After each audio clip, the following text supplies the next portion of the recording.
Bueno, pues el día de hoy se le ha publicado en la revista The Lancet, que la hemos utilizado como una referencia pues muy buena, ¿no?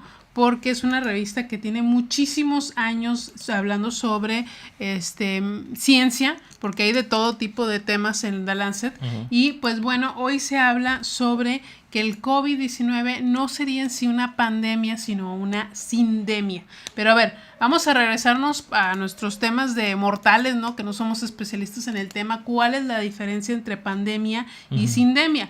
La pandemia es una afectación de una enfermedad infecciosa en una gran área geográfica, o sea, extensa en el mundo, ¿no? Que tiene que tener características como, por ejemplo, que sea nueva. Ese es un punto importante. Por eso no se le llama pandemia a otras situaciones como el cáncer o la diabetes, ¿no? Aunque muchos doctores como quiera lo dicen. Sí lo llaman así. Pero realmente tendría que ser nueva para considerarse pues una pandemia normalmente. Ahora, entonces, ¿qué es una sindemia? Ahora, la sindermia, según la definición... ¿Sindemia o sindermia? Sindemia, perdón. Sindemia, okay. Sindemia es la suma de dos o más epidemias o brotes de enfermedades concurrentes o secuenciales en una población con interacción. O sea, que no nada más está viviendo una epidemia con el COVID-19. También estamos viviendo el dengue en algunas áreas del planeta. En otras están viviendo cáncer.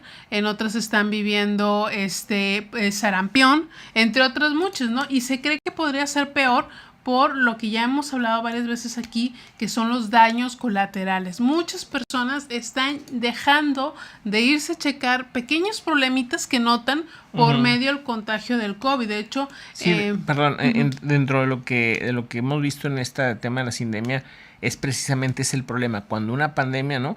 Genera ese efecto colateral en el que la gente no se checa. Porque dice, no quiero ir al doctor, no quiero no sé qué, y empieza entonces a haber mayores problemas que pudieron haberse solucionado, de hipertensión o de cáncer. Bueno, conocemos casos en los que ya traían problemitas del corazón, problemitas de cáncer, y o no los atendieron, porque simplemente es que no había espacio, y los iban posponiendo, no, que después, y lamentablemente pues se pusieron cada vez más graves hasta que fallecieron. Pero se está viviendo algo más que una pandemia, ¿no? En este caso. Sí, en este caso sería una sindemia, como dijimos al principio, y como lo maneja The Lancet, porque también se sabe que pues al no irse las personas a checar los tratamientos que hubieran sido efectivos, ya no serán efectivos por el tiempo que están transcurriendo. Sobre todo les preocupa lo que son los cánceres, también los cánceres en niños infantiles, ¿no? Y lo que son los problemas en el sistema nervioso, que desafortunadamente al retrasarlos se vuelven en un riesgo. O sea que pues hay más riesgos en cuanto a, digamos, el daño colateral, ¿no? O podría haber más riesgos que incluso en el tema de la pandemia directamente, ¿no? Al final de cuentas es un problema doble, digamos, ¿no? Por un lado la pandemia, por otro lado lo que no se atiende por culpa de la pandemia. Y a eso se le llama sindemia, ¿no? O sea, es un término que no había escuchado, un tema muy interesante. Digo, al final le van a seguir llamando pandemia, no está mal tampoco, pero es interesante conocer ese extra, no tanto por el nombre y por verte muy acá, de que yo ya sé que se llama sindemia, que no es pandemia. No es por eso, amigos. La razón principal y que nos hizo muy interesante este tema es para entender que hay más riesgos que la misma pandemia. O sea, que si tienes un problema de salud, te sigas atendiendo, que no lo hagas a un lado, que no te pongas en riesgo, según tú, para no ir al hospital o para no ir al doctor.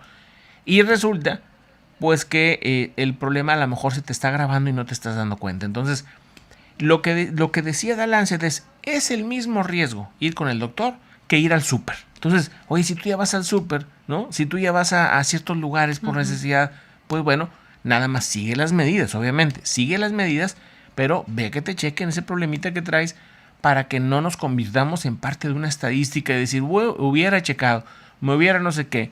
Porque a la mera hora esto se puede agravar, así que no se confíen, por favor. Exacto. Mejor chéquense, ¿no?